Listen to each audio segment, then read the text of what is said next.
It's Bruce Ferris here with Windermere Real Estate. Let's take a quick look at where affordable housing is in the Northwest region, following up and down I-5 corridor and a little bit over into I-90. I'm going to be looking at 3-bedroom properties built prior to 1990 that have 1.75 to 2 baths. So here's our first echelon or break or plateau, and it's 100,000 to 200,000. You can see where those are located. We're going to see an interesting jump immediately when we go from 200 to 300.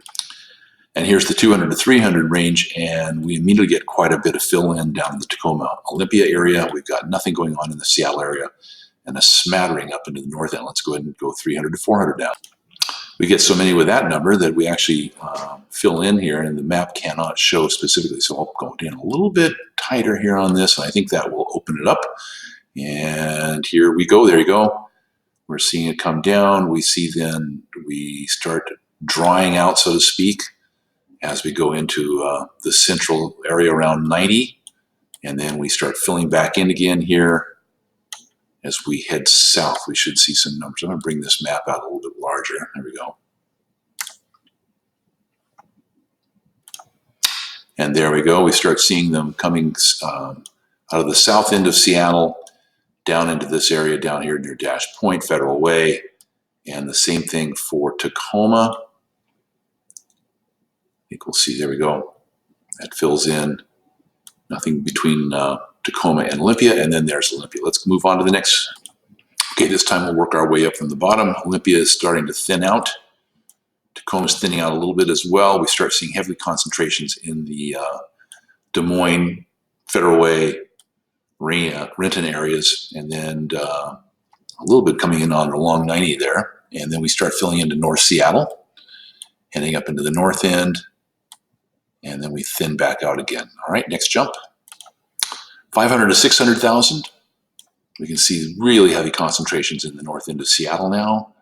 We've got still nothing in the center of Seattle. We start getting out over to the two sides, the water side, so to speak, and we get out of the central Duwamish Valley. We're just having a smattering here. That's really interesting down in Tacoma. And what do we got for Olympia? All right, next group. Here we go. All right, Seattle's starting to fill in now a little bit. We're starting to get a little bit closer down to the Montlake Cut. And we're still not seeing anything in the central Bellevue area. Heavy concentrations up here. Let's go ahead and back this out a little bit. I think we dial it back quite a bit as we go north, and we see a lot more along the 90 corridor and very little down in the Tacoma area. Next up, the 700 to 800 grouping, and we're starting to get right into downtown, excuse me, the center of Seattle North, and we're picking up quite a bit over here on the eastern Bellevue Ridge area. And I think other than that, everything kind of continues to be pretty dry. All right, everything changes radically when we go from 800 to 900, and all of a sudden Seattle starts filling in. We start seeing a little bit more in the center of Bellevue.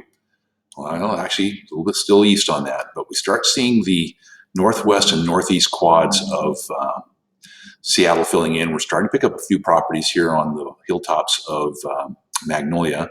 Actually, that's probably in the valley in the center. A lot more here in the West Seattle region. Let's go outwards and see what we've got. It is dry out there. Let's go to the next section here.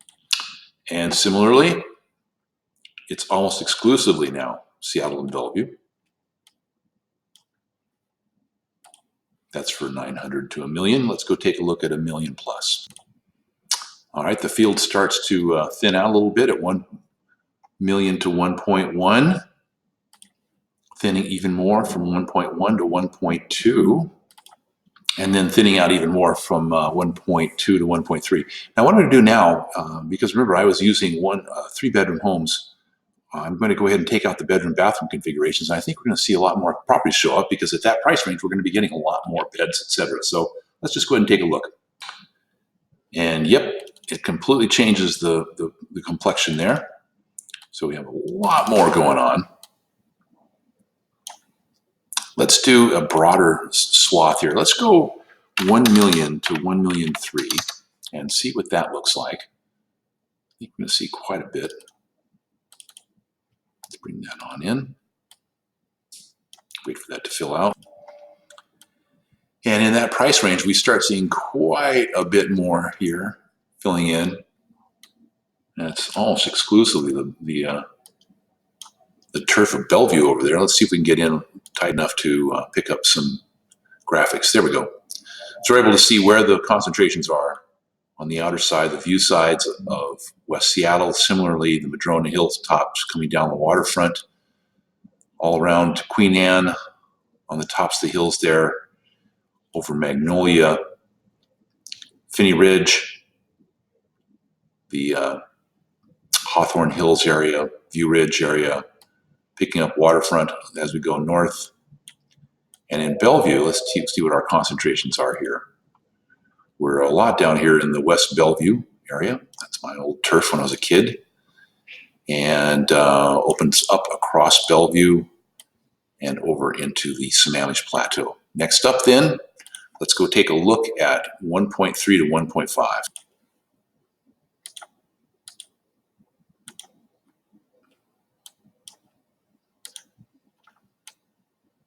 Mercer Island starts showing up quite a bit more all of a sudden. Now we're getting into the little bit more central section of the Madison area. Queen Anne represented there. We've got a grouping coming up along here. Now we're starting to pick up Laurelhurst and Windermere. We're also starting to get into the Clyde Hill area over in in the Bellevue area, and Mercer Island showing up a little bit more. And then we've got the properties, the Big View properties up here on the top of, what is that area called? Forgive me, I can't remember now. My brain is out for the afternoon.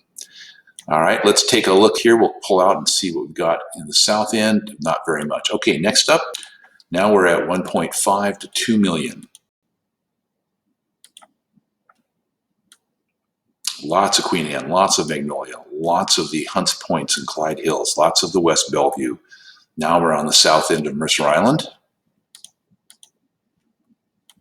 And we've got plenty over in the plateau and not that much further south. Let's see what happens up in the north end. And now here's 2 million to 3 million. We start seeing some real segregating going on in terms of locations. Bellevue, Medina, Madison Park, Capitol Hill, south slope of Queen Anne, south slope of Magnolia. Those are the Big View properties. We've still got things going on over in Laurelhurst. We're down here in the Mount Baker area and some of the south Mercer Island. We are now 3 to 5 million, I believe. Let's take a look. 3 million to 4 million. And we're down here in Clyde Hill. We've got some down in the south Bellevue, Maidenbower Bay area, north Maidenbower Bay view here. Next up, 4 to 5 million all of a sudden gets a lot thinner. 5 million to 7.5, that'll get you waterfront in most situations here. Over here, we're still inboard, inland, these prices, but these are probably waterfronts up here. I've got waterfronts over here. These are in the inward areas, and same thing, Mercer Island's got some waterfront, a little bit of waterfront down here. Let's go 7.5 to 10 million now.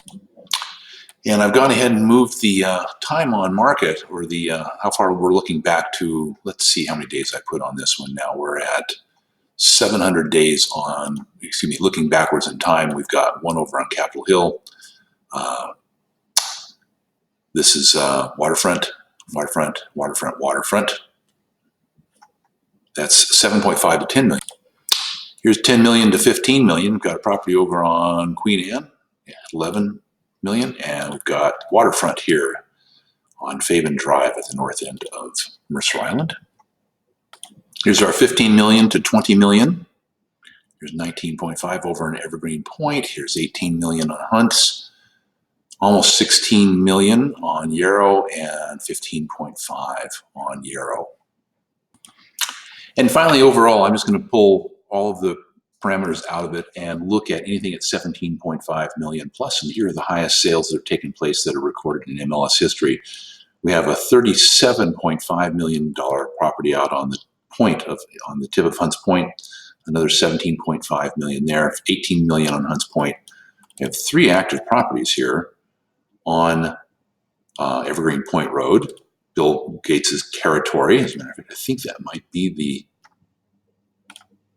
Gates property there. I'm not sure which one is that. Forgive me.